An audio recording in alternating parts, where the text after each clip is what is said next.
Hi guys, இப்போ நீங்கள் பார்க்க போகிறது வந்து இடியப்ப சோறு. இது என்ன பண்ணணும், ஃபஸ்ட்டு ஒரு கடாயில் எண்ணெய் ஊற்றி கொஞ்சம் நெய் ஊற்றி அதுக்கப்புறம் வந்து நாட்டு வெங்காயம், கருவேப்பிலை அதெல்லாம் போட்டுட்டு லைட்டாக வந்து சாட்டே பண்ணணும். அந்த விஷயத்த நல்லா பண்ணிவிட்டு லைட்டாக அந்த சாட்டே ஆகிற வரையும் பண்ணிக்கிட்டே இருக்கணும்.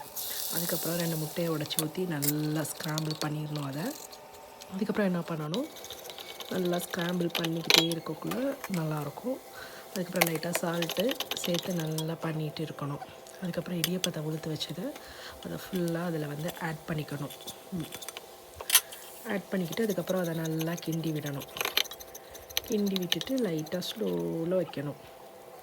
அதுக்கப்புறம் லைட்டாக மில்க் 2 டேபிள் ஸ்பூன் ஆட் பண்ணணும். ஆட் பண்ணாமல் அந்த இடியப்ப சோறு வந்து நல்லா சாஃப்டாகும். லைட்டாக 2 டேபிள் ஸ்பூன்ஸ் சுகர் போட்டுட்டு லைட்டாக ரெடி பண்ணிங்கன்னா இடியப்ப சோறு ரெடி. ரொம்ப நல்லாயிருக்கும். ட்ரை பண்ணி பாருங்கள். Subscribe my channel cooking with அஃப்ரே.